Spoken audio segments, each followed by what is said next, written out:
Well, hello, and welcome to another day in Life with Sandy.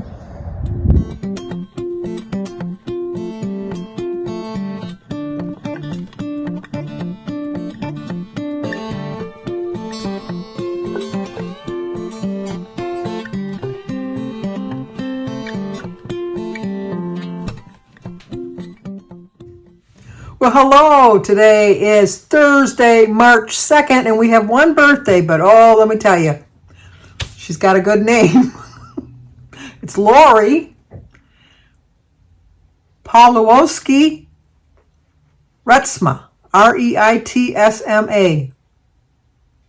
Reitsma. Rietsma? Lori, it's your birthday. Happy birthday to you. Happy birthday to you. Happy birthday, dear Lori. Happy birthday to you. Cha-cha-cha. Well, I kind of cracked my voice a little bit. We got to get my snowman in there. He's part of my audience. He watches me. Anyway, happy birthday, Lori. You knew I'd mess up your name. You knew it. You just knew it. I had a very uneventful day today. I just kind of been sitting around. I catching up on all my shows that I had on, between everything. I've had a busy week. You wouldn't know it, but I've not been home that much, and so I don't have time to watch everything. I did oh, excuse me. I did see on the news today that Senator Rubio, I think it was, reintroduced the Sunshine Act. I just wish they'd pick a time, just pick a time. Just leave it so we don't have to keep flipping it back and forth. I think not this Saturday, but the following Saturday, which I know is Sunday, blah, blah, blah. But everybody does it before they go to bed.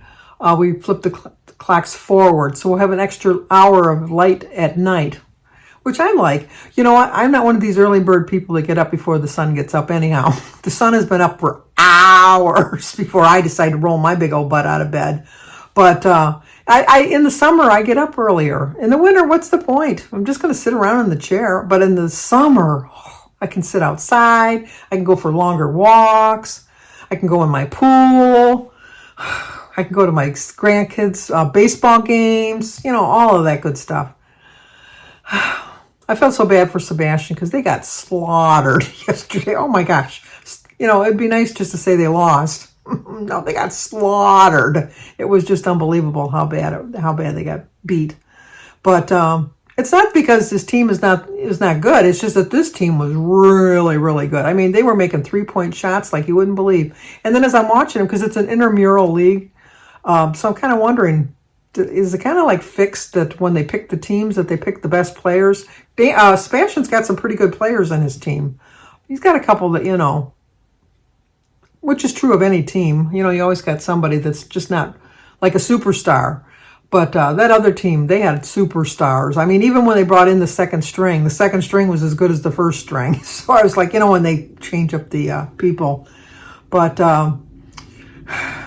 they just were outmaneuvered on every aspect of the game. I think they lost something like 18-4 or something like that. I mean, usually the games are closer when Sebastian. I mean, he's won a couple. But they've always been like, 18 is pretty good points that's a lot of points. Because usually, I think the last game I went to, Sebastian's team won 11-10. So, I mean, it's like, close. But when that one little boy fell and he smacked his head on the floor, it was like a board hit the floor. It was like, boom, you heard this smack. And he was laying on the floor and he was rolling and he was like holding his head and the coaches all were running out and the mother come down from the stands, running down the stands, running out into the court. And everybody thought, oh my gosh, even the mother's going out there. He must be hurt so bad. And then all she did was she picked him up and she says, you're fine. Go take your little 30-second timeout and get right back on the floor. I'm like, okay. It's like, such a caring mother. She was more worried about, and you know what? He's one of the ones I'm talking about. Not one of the strongest players very dedicated player, but he wasn't like the superstar that, like the game was going to end if he didn't play. It was like, but anyway, I do enjoy going. What I do like the best about it is they're really short. When you go to Sebastian's baseball games, they could go like for hours. We all know I'm not a really big baseball fan. I'll watch baseball. I played baseball. I played softball. I played softball. I was the shortstop at one point. I was the pitcher. and I played center field or left center because they have two center, like they have 4 people in the outfield in softball. But I was a strong pitcher. I really was a good pitcher. I really was. Not to brag. Don't break your arm, Sandy. Please don't break your arm. But I had so much fun playing baseball. Or softball. I always call it baseball, but it's softball. I just loved it. And we had a team full of dedicated players. None of us were superstars. I mean, we lost a lot, but we won a lot too. But we had fun all the time. So that's all that really matters. And there was one girl that was on our team that she's probably weighs less than I weigh right now. But at that point, maybe she probably weighs what I weigh now, maybe. Because I think when I was playing ball, I was about 170, 175, which I thought it was huge. But she probably was over 200 pounds, and we always thought, oh my gosh, she's still playing ball, and she's as big as she is. I'm thinking, it was terrible. I got to get a drink of water, just a minute. I got a little thing in my throat. She hit the ball so far, and she ran like I would probably run now, so slow that a normal person that would have hit that would have had a home run 3 times. They could have run around the bases 3 times, but she would always just barely make it into third. So she was unbelievable how much strength she had behind her ball, but behind the bat. I mean, she was just like really, really good. Obviously, she was our cleanup hitter. That's 4th batter in case you don't follow baseball. But yeah, she was really good. But like with Sebastian's basketball games, they're only like 6 minutes a period, and there's 4 periods, and then they have a halftime. So you're out of there like in 45 minutes. So you want to be on time for sure, because if you're late, you're going to miss most of the game. Whereas baseball, you can get there 3rd, 4th inning, and just know you got another 5 or 6 innings that you're going to sit there, because they never really had a time limit, because they always just played till they had their 9 innings in. Ugh. Sophia's team, when she played, though, they had a time limit. They played for an hour and a half. I can handle that. But so then Cindy had texted me this morning and asked me if I could pick Alyssa up from school today. And I told her, no, I still don't have my car. Although Danny texted me this morning and said he might have his car back tonight so that I'd get my car back. I'm not going anywhere. And if I need to go anywhere, Jim will bring me. But it's just the fact that like your car can sit in the garage or the driveway or in front of your house or whatever for weeks on end, and you can never drive it anywhere, and you're fine with that. But have it gone for one day, and it's like, I want to go here and I want to go there and I want to do this and I want to do that. But that just doesn't happen. That just doesn't happen. You're stuck in the house. And like Denise only lives 3 doors down. I could borrow her car if she's home. She's always gone somewhere anyhow too. But I had no place to go. I mean, anywhere I went with Jim. So, and then tomorrow we both have our doctor's appointments. I'm hoping that they didn't get that confused, because they had, when I set up the appointments, because we're going to a new doctor, I finally bit the bullet and found a new doctor, which is 2 minutes from our house. The other one was 25 to 30 minutes from our house. This one's 2 minutes from our house. But when I set up the appointment, I set it up for both of us, and she told me 1 o'clock. And so then we got the questionnaire ahead of time. Like when you're a new patient, to fill out the questionnaire ahead of time to save some time. And so I filled out Jim's, all of his information, and insurance information and all that. And then went to do mine, and it says, you're all set. No, I didn't do mine. I have the way Jim's insurance works, our other insurance, we both had the same insurance number. But now we have our own separate insurance card numbers. And so then we got a text this morning, or an email this morning, to confirm that Jim's appointment's at 12:40 tomorrow. And I'm thinking, no, they were both at 1 o'clock. But then obviously can't be at 1 o'clock. But then they can, because we all know that they double book appointments. Like the doctor's like a super doctor that can see 2 people at the same time. So I called the doctor's office just to make sure, and she said no. And I told her about the thing. She said, oh, you can just fill it out when you come in tomorrow. So I'll have like the 20 minutes extra that Jim will hopefully be going in on time. And then what else was I going to talk about? Oh, and then when I went to the dentist. Now, have you ever had, like, I have not the best teeth. I know that. My teeth are not the best. But you know what? They're mine. That's all that matters, that they're mine. But my tooth, I called the dentist about 2 weeks ago, and I told them, I said, I don't have a toothache. I don't have an abscess or any kind of infection going on. but I feel the tooth. Now, I know this makes no sense, but I mean, I know I have fingers, but I don't feel my fingers unless I touch them. I know I have teeth. I don't know that I have teeth until I have a toothache. And then you can pick out that one tooth because you're like, it's that tooth. That's the one that's bothering me.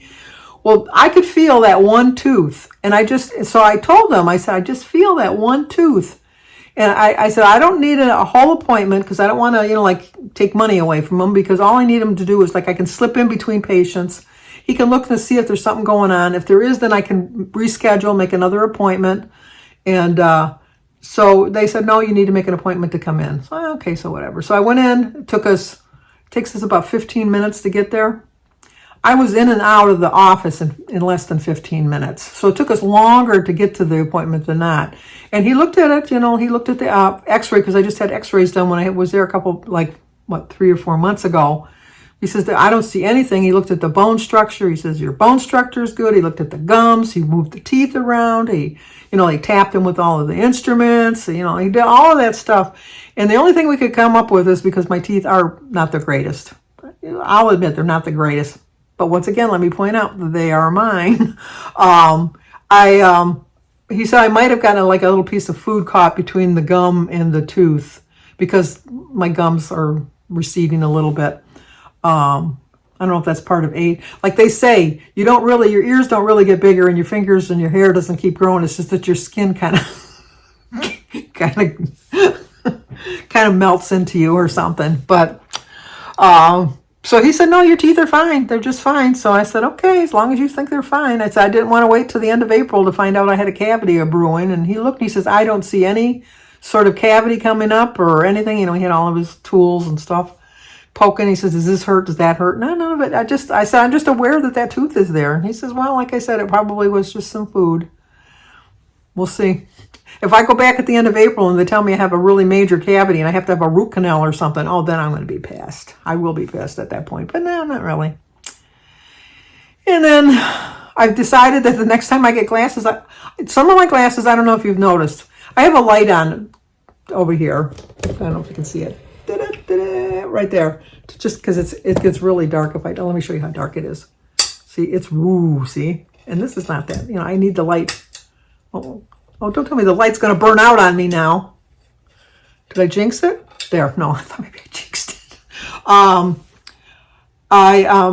My purple glasses and my red glasses and I think my brown glasses, I got the anti-glare put on it.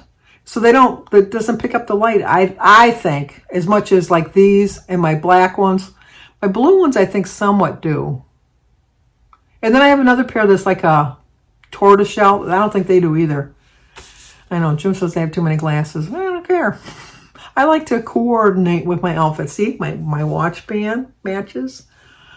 If I'm going to go out tonight for shoes, I have some yellow shoes that I'll wear. I know. If only I could stay as much conscious of my body shape as I do about worrying about how everything else looks. But, thank you. I should have started off with this. This is really kind of rude of me not to have done that. Thank you for your prayers for my brother. Oh my gosh, I was so scared when my brother called me, because he called me from the hospital and he said, now don't panic. Don't be upset. I am okay. But I was in a rollover accident and I'm in the hospital right now and they're going to do a CAT scan because they think I have a brain bleed. Okay. Okay, I'm glad he started off with I'm okay, don't worry, but even still, and it was like, oh my gosh. And so he said, and I told you yesterday, he said some older lady had hit him. She had come out of where he lives. I don't want to tell you where he lives, but he lives in a richer neighborhood. I'll just put it that way. He lives in a richer neighborhood. And so the people there have a little bit of money. I'll just put it that way. But anyway, he was driving down Jefferson. So you'll know, if people in Michigan will know where he's located somewhat. But anyway, he was driving down Jefferson because he was going to get a haircut. And usually Molly is with him like 99% of the time. They do everything together. But she didn't go because he was just going to get a haircut. And this lady was coming out of these expensive condo units with her brand new car, I guess. He says it was a really nice looking car. And he could see that she was not going to stop. She didn't stop for the stop sign. She's coming out of basically like a subdivision, but it's like a condo vision, I guess is what you call it. And he was going down Jefferson, which is a major street. It's not like a side street. It's like a major street that there's lots of traffic on. And he saw her coming out, and he tried to swerve to avoid hitting him rather. And he had to go into oncoming traffic, but thankfully there was no traffic coming.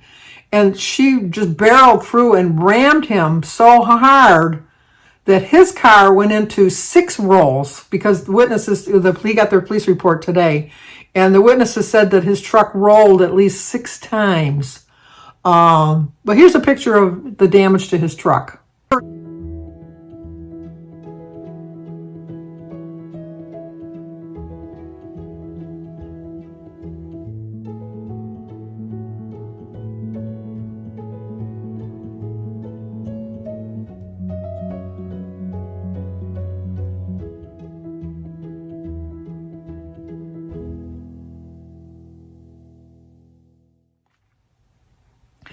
Obviously it's totaled, but obviously he's alive, and that's more important than his truck being totaled. But anyway, he rolled over 6 times, and he ended up upside down in the ditch, and he said he was unconscious. And he said he could hear people far away talking or yelling and screaming or whatever. And then some guy came and tapped him on the shoulder, touched his shoulder. And that woke him up, which scared the crap out of the guy, because the guy even said, the guy fell backwards and fell down. And he says, "Oh my God, I thought you were dead." He says, "Because I saw you rolling." He says, "I thought I was coming over to see a dead body. And then you wake up and scare the crap out of me." He didn't say crap though. He said, "And you scared me half to death." And so then, which the both of them did, Mike said he didn't even think at the time because it was stupid to do. And the guy even said afterwards, "We should have never done that." But when Mike woke up, he was upside down, hanging in the thing, but he couldn't get his seatbelt off. So the guy held Mike up while Mike undid his seatbelt, and then he lowered him down and pulled him out of the truck. And then the EMS got there. And Mike even said afterwards, he says, "I should have just stayed in the truck until the EMS got there, just in case I had a neck or a back injury. I could have been paralyzed by, this guy trying to help me." But, you don't think. In the moment, you just don't think. So, he got out, and the EMS came, and they put him in the ambulance. Well, the lady that hit him didn't want to have anything to do with the ambulance. She says, I'll just drive myself out to the hospital if I need to or whatever." And so then they left her because she said she was okay. She signed a thing that she was refusing medical services. And so they put Mike in the ambulance. And then when they were going, even the ambulance guys told Mike, he says, "When we pulled up on the scene and we saw that truck, we thought, we're going to be getting out a dead body. We're not going to be getting anybody alive. And here you are sitting here talking to me, So he says, "You're very fortunate." And Mike even told him, he says, "Today is the anniversary of my mother's death. She's been gone for 15 years. I really think she was watching over me." And I really believe that too. I think my mother didn't want us to have 2 miserable anniversaries on March 1st. So I really do believe she was watching out for him. But when he got to the hospital and they were treating him, the lady came in, and she was in the bed next to him, the curtain next to him. And he said all she did was complain the whole time. And she had like a rich person's attitude type of thing. And she was just complaining about everything. And then she wanted to be waited on first because her driver was waiting for her, and she didn't want him to have to wait very long, la, la, la, la. But, and so she saw that it was Mike because he had a bright orange sweatshirt on. So she knew it was Mike. He's got white hair like me, like we look like twins almost. But, and she never once asked him how he was or apologized or anything like that. And Mike says, "I was kind of hurt that she didn't even ask how I was or how I was doing or anything like that." And I says, "Mike, she's probably married to a lawyer, or she is a lawyer, because they always tell you, don't talk to the victim." Jim's father, way back when Jim was little, I have to call him Jimmy. When Jim was little, they were driving somewhere, and some little boy had rode his bike between 2 parked cars onto a main highway or a main street. And Jim's dad hit the kid on the bike, and the kid rolled up and was pressed up against the windshield looking in at Jim's dad. And the police came and all that, and they took him away. And so then he wanted to contact the hospital to see how the little boy was because he was so worried. And the police officer told him, he says, that's the worst thing you can do, because if they're a suing type of people, then they're gonna come after you. So, I mean, the boy lived, he was fine. I think he broke his leg. But, like his dad was just, so worried about, this little boy that he hit. And then have the police officer tell him, don't, you don't want to get sued or anything like that. So, and that was way back in the day. Before people now, they're all sue happy. So, anyway, I know I'm kind of talking. Oh my gosh, 20 minutes. Sandy, please stop now before you can get carried away and talk too long. When you're going to see when I do my breakfast, I was thinking today was Tuesday. I even said on the thing Tuesday, and I'm thinking, no, it's Thursday. The day is just flying by. I'm telling you, the week is actually flying by. I can't believe it's already Thursday. So, anyway, let me show you what I had to eat. I'm going to tell you, I'm going to end it now because I babbled way too long as it is. And then I got to go put my dinner in. I'm going to have a winter chicken dinner tonight with some sweet potatoes or yams. What's the difference between a sweet potato and a yam? Sometimes we call them sweet potatoes, sometimes we call them yams, but sometimes I'm wondering if they're two different animals. Potato. It was kind of like, no, potatoes are like Idaho or russet or white or yellow or Yukon Gold. I mean, they have names, but what about sweet potato or a yam? I don't know. But anyway, thank you for the prayers for my brother. It really did work. He's very, very, very sore today. He says he can hardly move. Obviously, he's black and blue, but no broken bones, no internal bleeding. God was watching over him, and I appreciate all your prayers. So, okay, like, comment, subscribe, and share, and let's see what I had to eat today. Okay, let's eat breakfast. Today is Thursday. Boy, I got to get my days together here. Today is Thursday. Boy, the week is going by fast. Thursday, March 2nd. It's not what you look at that matters, it's what you see. For breakfast, I had an apple when I first got up. And I have some oatmeal, milk, tea, and a banana. Here's my breakfast. Okay, I'm a little hungry, so I'm going to have a little bit of lunch. Mostly veggies, a little bit of dip, my egg salad sandwich, and a glass of my Simply Light lemonade. Once again, egg salad sandwich, peppers, cucumbers, and celery, lemonade, and some dip. Told you I'm eating when I'm hungry. I'm hungry today. Okay, dinner tonight is going to be chicken, sweet potato, some broccoli, and my iced tea. I have a little bit of butter on my potato, but that's going to do it for today. So like, comment, subscribe, and share.